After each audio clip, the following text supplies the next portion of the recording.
I said, I don't want anesthesia for this. I'll stay awake. It's no big deal. So I was actually awake for my appendectomy. They just gave me a little spinal and that was it. I was fine. Welcome to episode 55 of About IBD. I'm Amber Tresca. I was diagnosed with ulcerative colitis at age 16 and had two-step J-pouch surgery 10 years later. I'm the person behind AboutIBD.com and the About IBD social media platforms. It's my mission to educate people living with Crohn's disease or ulcerative colitis about their disease and to bring awareness to the patient journey. My guest is Danielle O'Connor. Danielle and I actually have a lot in common. We were diagnosed young, prior to biologics coming on the scene, and before several of the laws that protect us, such as the Family Medical Leave Act and the Affordable Care Act, were passed. Danielle also has a J-pouch, and for the most part, she lived the life she wanted, but the complications from IBD kept coming. She spent years in and out of hospitals until she could get back to her work as a special education teacher. Learn how Danielle dealt with the stress of living with ulcerative colitis over the years and what advice she has for young people with IBD who may be considering a career in teaching. Danielle, welcome to the show. Thank you. I want to talk to you about what it was like to work as a special education teacher and living through having UC and then having a J-pouch. But first, I wonder if you would tell me a little bit about your diagnosis and how your symptoms started and then the surgeries that you had and where you are today with your disease. Okay. As a young child, I always had some sort of issues with my stomach where it was painful, where I either couldn't go to the bathroom or I had the runs. I eventually got diagnosed from about maybe 10 years on of age, in my age. I started to have bleeding rectally, and I went from doctor to doctor to doctor and suffered through all sorts of basically invasive procedures as colonoscopies, as sigmoidoscopies and those types of things, barium enemas, completely wide awake. And back in the day, because I'm 56, there was no mom allowed in the office with you, no nurse allowed in the office. It was you and the doctor. And I went, they took me to Cornell. They took me to all sorts of places in the city because I live in New York. Nobody found out. So finally, my mother had a friend who had Crohn's disease, and she said, oh, she loves this Dr. Lerner and Shepherd right near where I lived in Malvern in Valley Stream. So I said, you know what? I'm desperate. Let me just try. So I went to Dr. Seymour Lerner, and he discovered what was wrong with me. I was about 16 or 17 years old. And he's like, oh, you have ulcerative proctitis, because I suppose it was just in the very beginning at that point of my tail, my anal area. So he treated me for a while, and I would go on steroids, and I would take Rawasa enemas and azolfidine tablets, and on and off of that when I would flare. And my flares would be spring or fall. That was mostly the time when it was at its worst. Fall flares always being worse than spring flares. I struggled through with him, and I was able to work, and I was able to enjoy my life as much as I could, and I got married when I was 26. I met my husband at 23. And right before our wedding, I had started, it was autumn because we got married in November. So I started a flare, and that flare was so strong that I honestly don't remember my wedding day. I remember from the pictures, but I was so ill, and our honeymoon was just excruciating pain. And I just felt so almost guilty. So I remember we were living in our first apartment, and I actually was too sick to work. And it was a relatively new teaching job in a public school from private school, which is a big deal because, benefits, pension, whatever. So I remember I was so ill. It was Christmas vacation that I kept passing out because I guess my blood was low. My crit was low. So we called Dr. Lerner. He met me at the hospital. And of course I was admitted. I was in there for over a month actually. So I was really new at my job. And, I went back, but I think that was the one time when I think I was off solids for a month, off food for a month, actually. So I was in the hospital on the steroids and whatever. And eventually I went into, a point where I could eat something. And it was a terrible experience. And I looked so young when I was that age that they put me in the pediatric ward. And I just remember, like I was telling you, there's like this foul sort of odor when you have to use the bathroom, when you have a flare, because you're basically having this horrible blood and pus filled fluid come out of your rectum. I remember at one point the nurses like making nasty comments about it because you had to use craziness. So it was it was a different world. I think things have changed as far as people like not speaking about certain things and speaking about other things more gently. They used to get so annoyed at me because back then they would give me morphine shots. That's how they would control the pain. So just the pain was terrible. And the shots didn't last that long.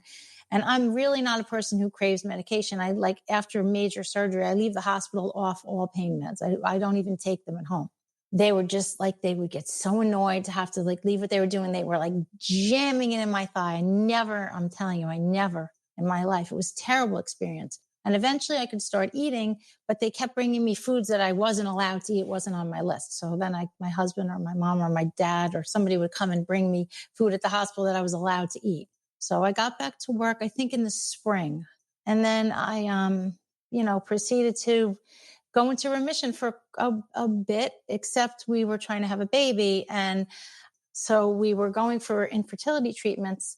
They were trying to start an IVF cycle. And what happened was it must have flared my UC.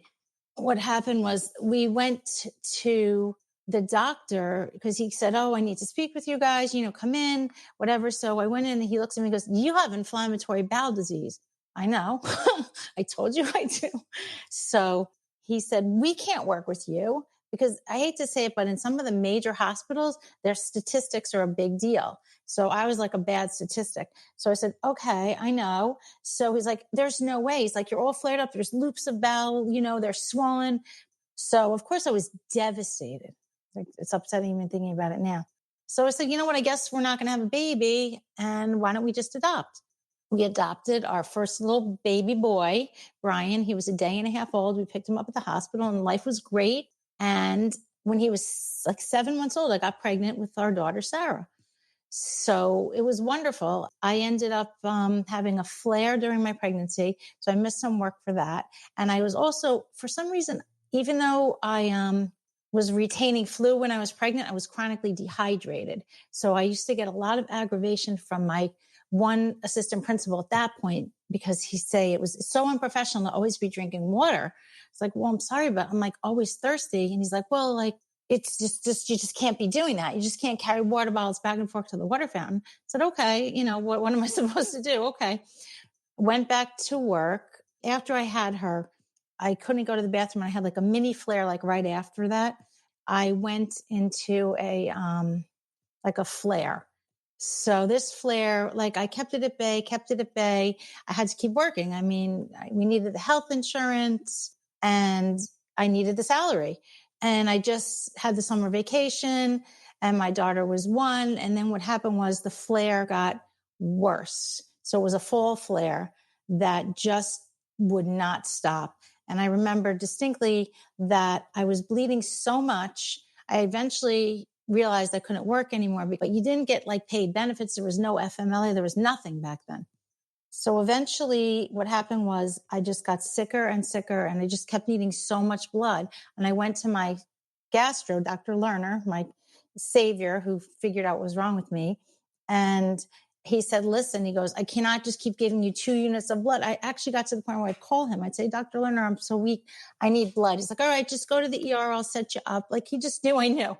Just like put it in my arm and they give me a couple of units. So he said, I think you should consider meeting this doctor at Mount Sinai who operated on my niece's husband and he had the colitis and he had this surgery and he has this J pouch and he doesn't have a bag and whatever, or else you should try immunosuppressives. And I wouldn't do it. I was just fearful of trying that. I don't know what it was. It just scared me.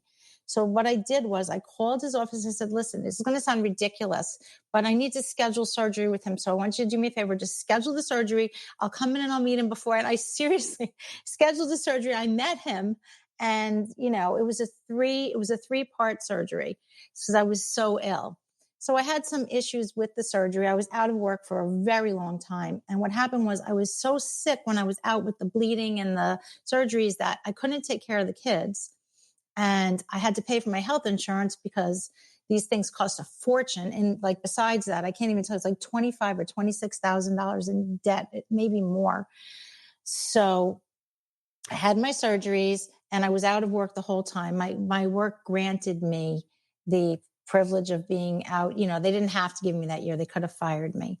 So that was what happened. And I had my J pouch and we did it all. Like my daughter's second birthday was my first surgery. I remember that. And then he was so good because he had little children, my kid's age. We waited until after Halloween to have the actual J pouch built in. And eventually I had my takedown surgery and I went back to work.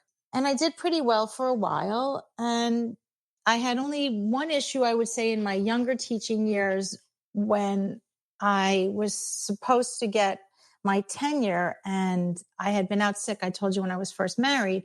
So my assistant principal was lovely. She's like you and me, a fitness, running, exercising person. And on lunch, she was one of the people who would meet in the gym and we would all kind of walk and work out. So she said, no, they weren't going to tenure me because they're like, well, she's got a chronic illness. Like, why would we ever tenure someone who's going to have, medical problems? So she said, I told them that she herself actually had ovarian cancer. She's like, I told them that you're worthy of being tenured and that you work hard and that you're great with the kids. And she said, and I insisted that they had to do it, that I was telling them they had to. So thank goodness to this lovely Mrs. Kligerman. She made sure I got my tenure, which was great because, I basically wasn't really, really sick again. You were basically working this whole time while you were trying to manage your ulcerative colitis. Remind me what year it was, because it was before, like I remember when FMLA and all of that was instituted, and it was so helpful for people like us. It was so helpful. My first child was born in 1993 and there was no FMLA. And I know for a fact because you don't get maternity leaves for adopted children, only for birth-given children, because a newborn, I feel like, can be raised by a wolf. But no matter whether or not apparently they're adopted, just send them off to a wolf. I mean, he was a day and a half old, right? Is that what you said? A day and a half old. A day and a half. We picked him up at like a day and a half old in the hospital, yeah. And you got no maternity leave. And I'm assuming your husband didn't have any paternity leave either. No, there was no such thing as paternity leave. This is the United States. No. No, not back then. So I actually got to take 3 weeks, I think, with him unpaid because that's like all I could basically that's all you could afford do. To yeah. do. Mm-hmm. 3 weeks. Yeah. So that was 93. Sarah was born in 94. So by the time she was born, I'm pretty sure there was some kind of FMLA. I could keep my health benefits for 3 months unpaid, but I was out for like almost 2 years sick. How did they handle this when you were out? What they used to do is they would hire substitutes when it was a longer term thing.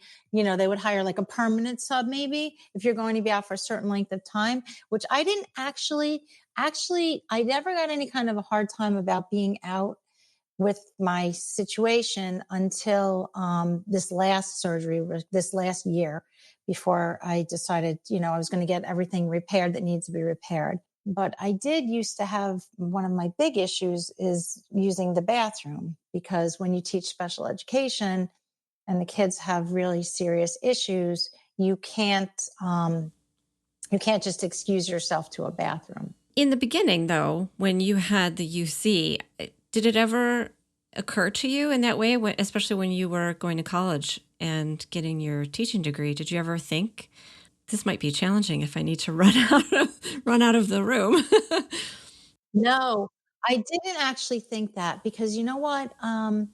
What happened was when I first started teaching, like I said, I didn't have a major flare until after I got married, and I was already teaching before that. So it never occurred to me. I did know, though, because truth be told, my bachelor's degree was in fashion merchandising and marketing. And I did know I didn't have, not that I'm not energetic, I am overly energetic, but I knew I didn't have the stamina to do the kind of job where I wasn't going to get to have regular sleeping hours, because retail is a crazy business. So I did know I couldn't do that, but it never occurred to me, especially in special needs, that you would be denied the privilege of using a bathroom if you needed one, because it's sort of opposite to what you're supposed to be doing, taking care of other people. It's an interesting situation. It is, because that is a big deal, not being able to go to the bathroom during the day. like you said, you can't just leave the room. Right. Did that ever come up with your superiors that they may have said to you? How are you going to continue on here with this? I have to tell you something. I got a really big stroke of luck in that situation, because what happened was I was actually sent to a program in all different school districts. And I was basically like flying solo. So I only saw my administrators here and there. And I worked with the most amazing assistants that would just, cover for me if I needed to use the bathroom. So I never had to ask permission for that. How is it with your J pouch? With mine, I can certainly hold it. I don't need to go to the bathroom right away, but it does become more and more uncomfortable as time goes on. It does. I don't know if I told you, I did say I had a fistula pull down, which reversed. So I have a transvaginal fistula.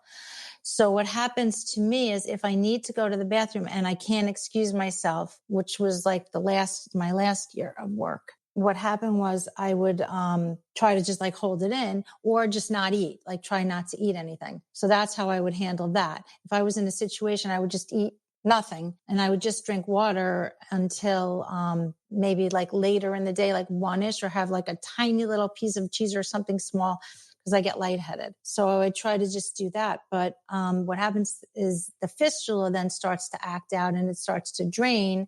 And that's, it's a kind of a nasty situation. So you even if you're not using the bathroom to go to the bathroom, you're kind of incapable of cleaning up after the fistula drainage. And it's an embarrassing and uncomfortable situation. And it's painful, and sitting still or sitting when you have a fistula draining it's kind of painful when it does. And standing is worse because you don't know if it's going to decide to just like leak. So that's an uncomfortable situation.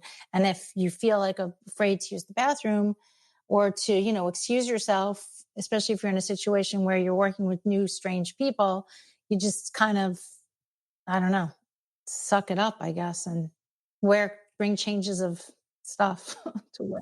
Right. Bring a change of clothes with you. Yeah. Which is, it's a shame to have to live your life like that. That's not right either. So you are too young to be retired, but you are retired. I'm not that young. I actually did retire. I actually did have another, several surgeries actually done. And I knew, because of my last time being out for so long, I knew that I was going to maybe have a lot of out-of-pocket expenses. So I waited and collected my sick days until I had enough days to cover myself and my family, because I didn't want to leave them like broke, because you can't really pay off medical debt on a retirement salary, that's for sure.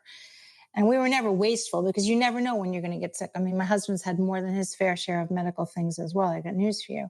I had something that had to be fixed. I kept getting bowel obstructions from 2 different situations. So that's another thing. That's pretty painful. And I would honestly be at work with bowel obstructions sometimes, and just because I can't not save the days because I know I need these surgeries and I know they're going to maybe be out of pocket.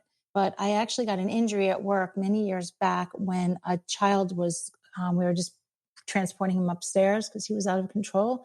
So transporting him up to a blue room, and I got a push backwards and I grabbed onto the railing, and it made like a tear in my abdominal wall between where my midline scar is and my old stoma was. That was an issue that had to be repaired, because what was happening is my intestines were kind of, if I would bend over, it would be so painful. Like, especially, it's so crazy. Sometimes in the bathroom, if you have to like bend over for some reason, that's when for some reason that position would always like twist, kink, and catch your intestines in there. And it would give this like horrendous spasm. I can't explain it. And sometimes it wouldn't undo. And that's when you would get an obstruction, which I have only landed in the hospital once for the obstructions. I've been very lucky. But I knew I needed to get that taken care of. And I had a mechanical type of obstruction going on too, just like 2 different types. So that had to be repaired. That wall had to be repaired. But the other thing is, from my original surgery, my muscle wall was never closed. So I knew I needed to get that done, because I'm like literally my whole life feeling like I'm falling out of myself. And you could reach in and almost touch my bones if you wanted to, up on the top part. So this last year, I ended up getting, repairs done and all that. And that's when I started to get a little bit of a hard time from work because I had a couple of conditions that developed from the steroids. I have high eye pressure, glaucoma, and I was almost completely blind from cataracts because for whatever reason they decided to hit me and just continue to hit me. So I needed that done. I was diagnosed in 1989, and in those days it was steroids and sulfasalazine, and that was all you had. And it wasn't until, I feel like 1998, when Remicade was approved, that they sort of started getting more away from the steroids. So how long do you think you were on and off steroids? On and off steroids, probably from when I was like 16 until I was 34. Yeah, a long time. Yeah, but I wasn't always like, if I wasn't flared, I was fine. I was like, with my colitis, I was either perfect or horrible. It was like one or the other. I feel like maybe you did always have inflammation. Do you feel like that's true? Like it was always there, but you were sort of functioning anyway? I have a very high threshold for pain. And I don't know if that I taught myself that, or it's funny, I read about that. And I'm very judgmental of people who don't suck it up. I know it's bad. I am. It's terrible. I'm just like, you know what though? I kind of have the same thing. Like with healthy people, sometimes I'm like, really? I don't feel so great that sometimes my empathy doesn't extend because I'm a little bit like, come on, you can deal with this, can't you? Seriously, I actually had my appendix taken out awake because that was right before I had my J patch. I had an appendicitis, and I worked that day. I took care of the kids after work. I went jogging that evening with my girlfriend, who's a nurse. And then I took a ride with her. It was like the last day. I took a ride with her to this hospital where she worked in Far Rockaway. She's like, maybe I have an appendicitis. I'm like, it's a little sore. I don't know. So I know, like. Oh my gosh. So the doctor's like, I said, I don't want anesthesia for this. I'll stay awake. It's no big deal. So I was actually awake for my appendectomy.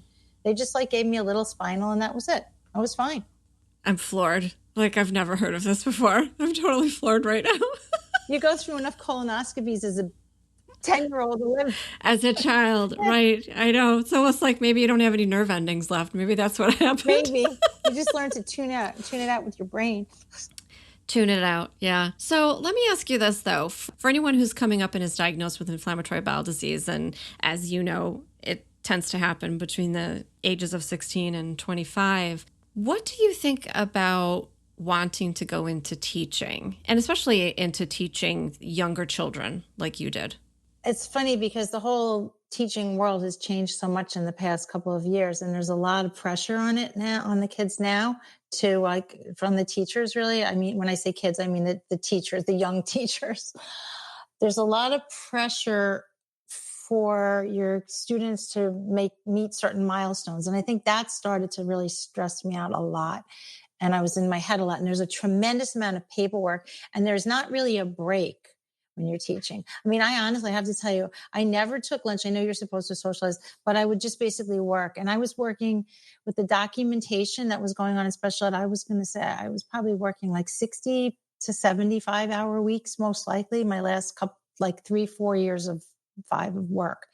So I would say the downtime on your vacations is great, but I never worked in the quote unquote real world other than maybe, when I was younger. So I don't know how they are with using bathrooms and that kind of thing. But I think you just sort of need to maybe, I don't know, I hate to say it, but I used to kind of keep it secret. Like unless I was on my deathbed, I wouldn't talk about it at all. I'm like, oh, I'm fine. It's fine. Oh yeah. All right. Oh, I'm fine. I'd never let anybody think there was anything wrong. So I don't think it's going to be the easy thing you think it's going to be. And you do have to remember, if you have an inflammatory bowel disease, if you have a pouch, like a J pouch, and you have to use the bathroom frequently. So if you go into teaching, maybe you'd be better off if you did something along the lines of like speech, where you're taking kids at different periods, or maybe an upper grade where when they leave the room to shift classes, you can go to the bathroom. Obviously, if you're in a colitis flare, it doesn't matter. I mean, you can't even barely make the bathroom. But just if you have like any other of these medical things, I think it would be much easier on you if you weren't with little kids that need constant supervision. Right. So maybe being a classroom teacher is more challenging if you're living with inflammatory bowel disease versus, like you said, like speech, or I'm just thinking of my own kids' schools and sort of the support staff. Right, exactly, because they are free to use the bathroom. What I'm hearing a lot of times actually is it's not always like the bowel stuff. Like it's this extra intestinal stuff that goes on that really pulls them away and is causing them to have more surgeries or to have medication side effects or things like that. Yeah. Absolutely. No, that definitely. I mean, like I said, I was lucky. I wasn't really on meds. And the women I work with, I'm telling you, my assistants, I cannot even tell you the most wonderful human beings, like blessed beyond belief to work with these women that were just like so understanding and so good. I knew I had all this medical stuff to go through. And that's like the one thing I'm thinking like, oh, great. Like, what's it going to be like? Am I going to be able to use the bathroom? Can I not use the bathroom? Is it going to drain out? It's very anxiety producing. And I have to say, I really escaped it. I honestly could have never, ever done what I, lasted that long if I had been in the situation I was in this past year. What about standing with someone through their tough time? Right. You needed to have surgery. Okay, you're going to have the surgery and you'll be on your way to healing and then you'll come back. I mean, how about you see someone through that, right? I do. I totally agree. And I don't understand it. I don't know. It's sort of like I don't know if you're damaged goods or you're just, I don't know. You just have to always like look. I mean, it's so funny because I always like try to make sure at work, like I'm dressed like really well and my hair is always done. And like I looked really together and my room looked really together, like dog and pony always. Yes. That's just the big part of it. It's funny. I see some of these young women with their UC. I saw you at that screening for that movie. And everybody looks great. I mean, their hair is all beautiful. Their makeup is all done. Everybody looks so healthy. You walk in there.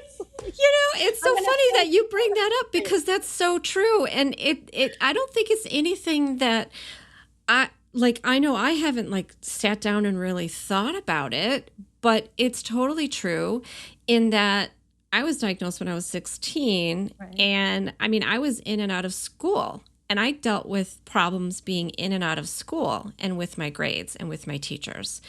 And so, yeah, you did sort of go to this level where you felt like I need to look like I'm not sick. Right.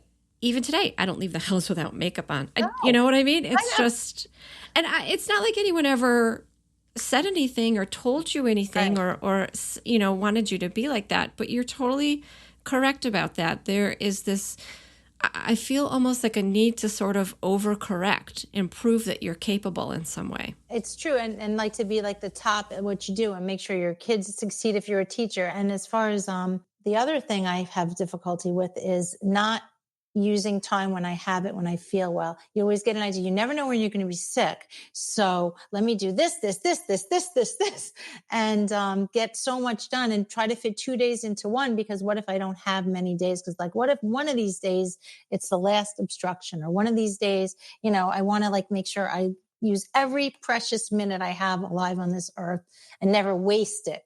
So, which is probably also just another crazy pressure that we put on ourselves. I mean, who really cares? Like, honestly, if you're not wearing a great outfit and your hair, makeup's not time. Probably nobody. I don't know why. I don't wear makeup to the gym, though. That has to be said. That I don't do. Do I? I guess it depends on what I did earlier in the day as to whether or not. Yeah. That I'll do. So speaking of the gym, I did want to ask you one last thing about running and exercising with your pouch and how you have found that to be. I have to say, even throughout my surgeries, when I was home and the kids were little, exercise is something that always makes me feel strong.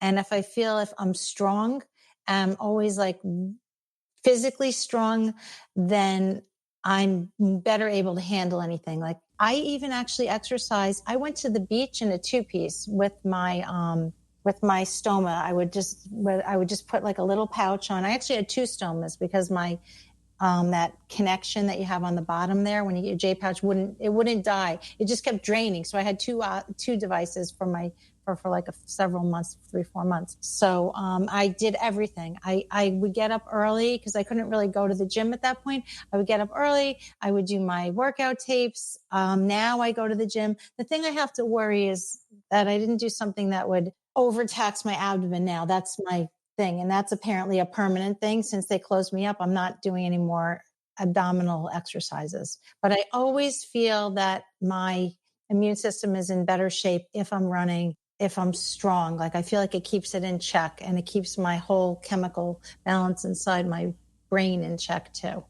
I agree with you completely. I will do anything to be able to get my workout in. Everything else is in shambles. I know. But I went for a run. It's okay. You know? Yeah, exactly. No, you have to do that. You know why? If you don't take care of yourself first and you already have an illness, it's just, there's nothing else you can do for somebody in the family. You have to take care of yourself in order to be well enough mentally and physically to take care of your family. And the IBD, I feel like, Crohn's, colitis, whatever, steals so much from us, so much. Like, why does it need to steal away our strength and our fitness and our energy? You have to put yourself first in that respect, I think. And that, I feel, is the one thing I do to always put myself first. I will always take care of that part of me. Danielle, that's perfect advice. You always have to take care of yourself. Thank you so much for sharing your experience. I think you've given me a lot to think about in terms of a career and what can be done, and maybe some of the things that we can think about for the future for protecting people with IBD at their jobs. And so thank you so much for all of your transparency and for taking me through all of the many things that have gone on during your disease journey. Thank you so much, Amber. Be well. Hey, super listener. Special thanks to Danielle O'Connor for talking with me about her disease journey and for being so open about what it's like to manage a career along with severe ulcerative colitis. You can find Danielle on Twitter and Instagram, where she is a tireless supporter of other people with IBD. After hearing her story, I'm even more impressed by her positive attitude and her zest for life, because she has been through so much. I will put all of her social media information in the show notes. You can also find more information about everything we discussed on the episode 55 page on aboutibd.com, as well as my original written content and links to all of my social media. I love bringing you this podcast, and you can support me in return by sharing it with others and by leaving a review of my show in your favorite podcast app.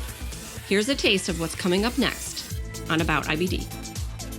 And it was just 2 years of complete hell. And, you know, as I said, it kept deteriorating and fading away, basically down to 120 pounds. So in those next 2 years, I did nothing. In fact, I sold the bike soon after because I couldn't justify it sitting around gathering dust when I knew I wasn't going to be riding it anytime soon. So thanks for listening. And remember, until next time, I want you to know more about IBD.